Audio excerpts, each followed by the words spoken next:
Okay, hello there. Welcome to my channel, Life, Home, and My Linux Journeys. And in this journey, I'm going to be going over at least the beginning or the installation of and first boot and first update of Ultramarine Linux or Ultramarine OS Linux. Ultramarine is based on Fedora, and I've been looking at Fedora spins here recently. And I got to say, I did the little script to go from a stock Fedora GNOME desktop to a Ultramarine desktop using that script that was provided by Ultramarine. I think it's on the bottom of their homepage.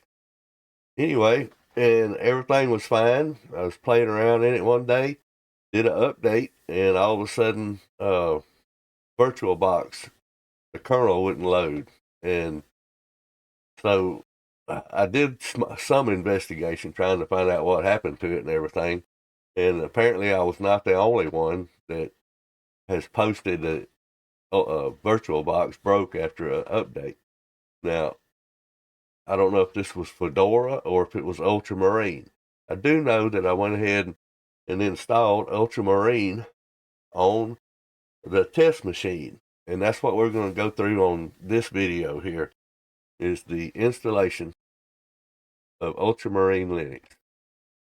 Okay, so now we should be seeing the home page. This is ultramarine-linux.org !ref equals itsfos.com. This is their home page. This is where you'll go to look at what they're about. And here's the curl command I was just talking about.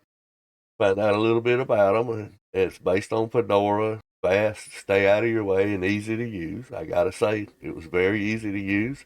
The installer uses the Anaconda installer. If you're familiar with that, it's going to be a breeze.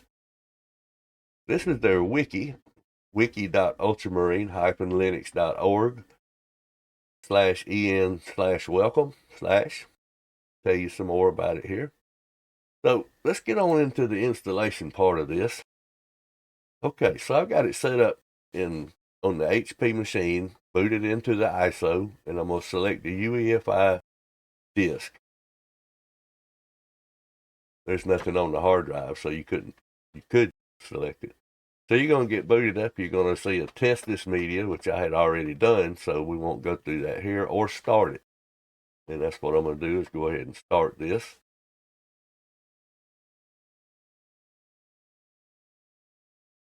Okay. It's doing all kind of stuff. In the background, I can see the light flashing over there. Well, looks like I'm fixing to lose my screen. There we go.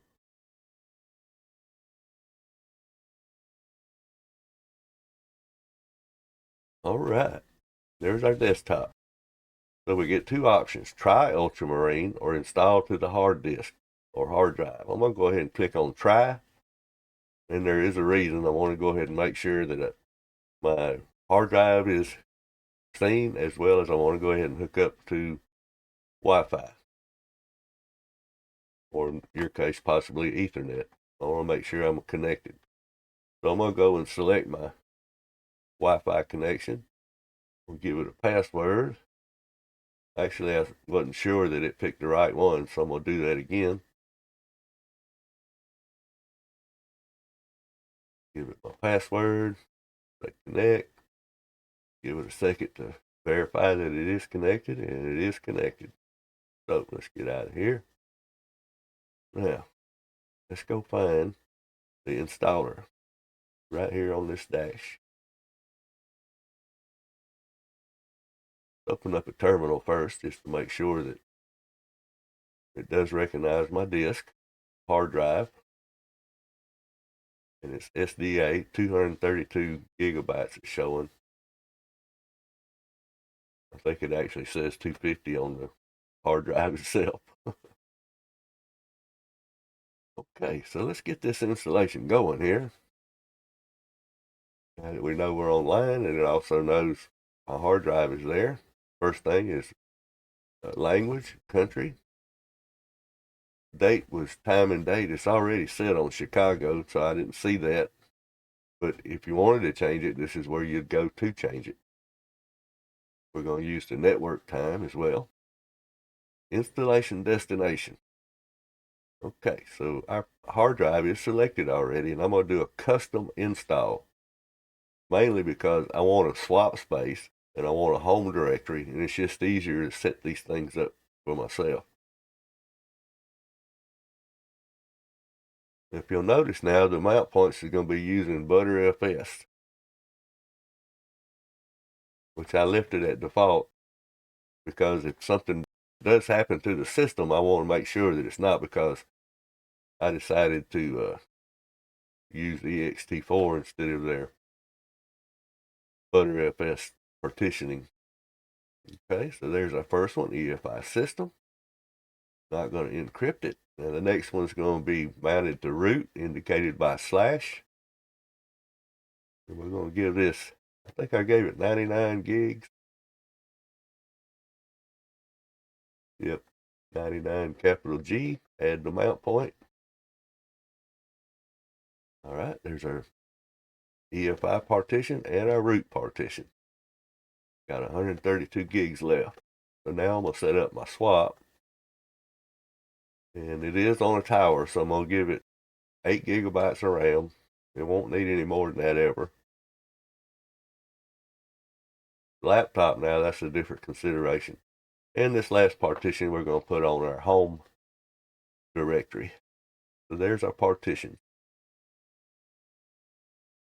Now, I don't know if it's because it's Btrfs or what, but it would not allow me to create a label. I could do the home. I could switch over there where it says name. I could do that, but the label wouldn't allow me to change it. All right, so we're done. After you verify everything looks good, it's going to show you what it's going to do. Custom partitioning selected, and all that's good. Now let's create a user. And I'm just going to use my name. We're going to add the administration privileges to this user account, wheel group membership. And we're going to require a password to use the account. We're going to give it a password. And we're in the wheel group. And I'm going to add myself to 2 more groups just to do it. Make sure it works. We got wheel, audio, and disk. And only separated by a comma. And when I do part 2 of this video, the living in it, you'll see I'll show you the groups that it puts me in, and that works just fine. It's telling me that the password is too short to click done twice. Okay, so the installation now is on the way. First thing it's going to do is partition our disk, create the file systems, mount them, and then start installing the system. This is installing software.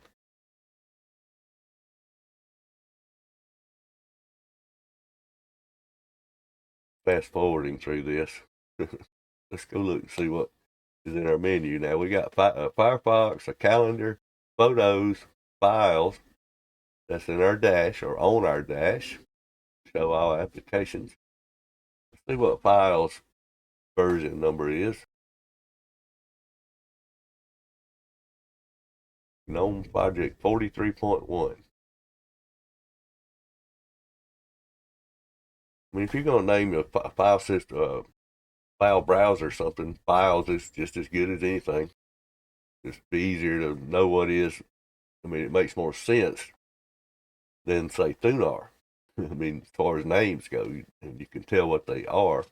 So you get the full suite of Office Libre. You get Cheese, System Monitor, H-Top, Fedora Media Writer. Now I'm impressed with that one. Fedora don't even give you that. Livet-GUI.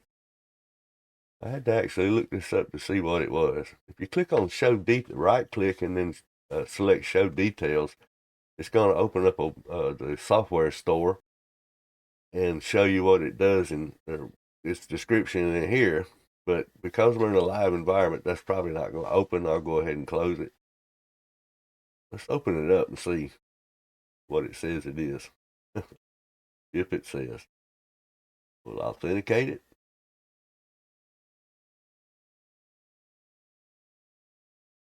All right. Looks a little bit like GNOME disk. GUI is a graphical tool for storage management that uses the BlueBet library. It's for managing standard partitionings and file directories. Oh, might have to use that just to see what it does do. Installing software, 97%. Oh, installing a bootloader.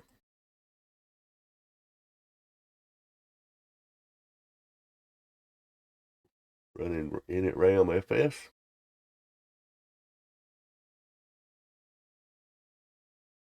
Generating init RAM FS.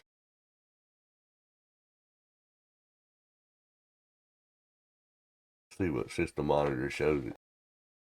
Pulling as far as resources go.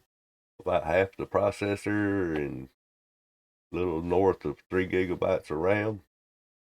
If you'll notice, it showed I had 18 gigs of RAM there, so we must have some VRAM set up, ZRAM. All right, so I'm going to go ahead and just power off, and I'm going to restart after I pull the ISO or the USB. All right, I had to install Simple Screen Recorder, and because this is GNOME, you'll see there's no minimize button there, so I wasn't really sure how to get that out of the picture. So let's run sudo dnf update. And right now we got 41 packages to update or install and 647 to upgrade. So this is going to take a minute. So that was the installation of Ultramarine Linux. And I've already spent some time in it, and I'll tell you, I'm really pleasantly pleased. It it don't have there's not a welcome screen for one thing, which is kind of a negative. It would be nice if they had one. However, the stuff that a welcome screen does, all that stuff seemed to be already done for you during the installation. That's why it took a little bit longer, I think, installing software, because it's already installing flat packs and a bunch of streamers and codecs, transcoders, a lot of things apparently. I haven't found anything that didn't work yet. I mean, I've played videos, I've played games, I've done everything but install a VirtualBox, which, I may not even do that, but it is available. So this is Ultramarine. Stay tuned for part 2, the actual using Ultramarine and getting into more details of it. So that's going to do it for this video. I appreciate you guys watching so much. Thanks out. Thanks out. Peace out, brothers. Peace out, my friends. Stay safe. Be good to yourself. Be kind to others. Bye.